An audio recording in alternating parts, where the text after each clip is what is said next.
To PR and kind of reputation.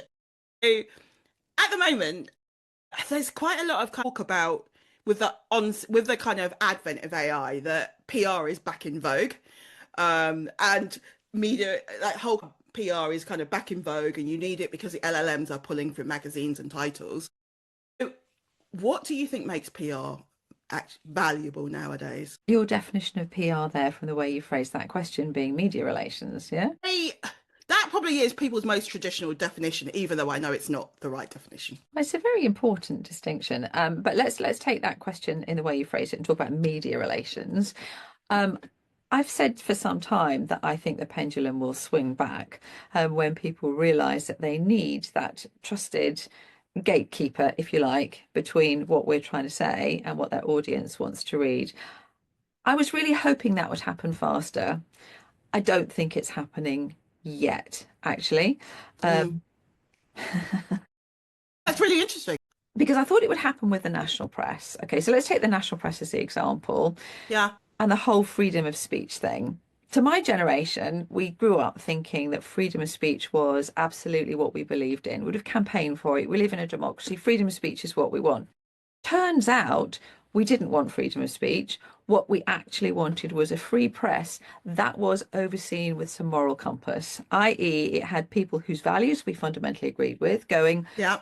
what's going to be our guiding principle editorially? So things, little things like checking your facts, not slandering people, those kind of things. That's the kind of controlled free speech that my generation believed in. What we've got now is free speech, and it looks horrible to people like me. Yeah. You go out and have a conversation with somebody who's getting passionate about their views on something. How often do you unpick it and go, where did you read that? Where did you see that? Why do you think that? What are their sources? And Mm. I would like to think that people were starting to understand the rubbish that we're all being fed and were lining up behind organizations that still had some sort of editorial integrity and value.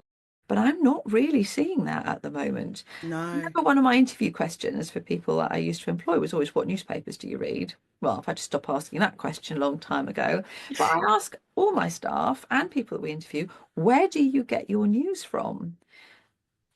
And how do you trust the sources that you're using? Fundamental one, Wikipedia. Wikipedia was one of the first online information sources to come out, wasn't it?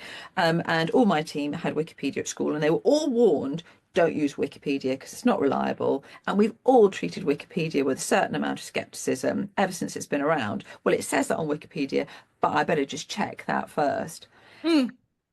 Wikipedia is one of the most reliable news sources in the world because I was gonna say, it's really hard. It's really governed. it's really well controlled because it's got a whole pile of people who are interested in getting the facts right, making sure the facts are right. Yeah. AI comes out, which has no such controls, scrapes things from the internet with absolutely no way of checking whether that information is correct or not, and suddenly everybody's treating it like it knows all the answers.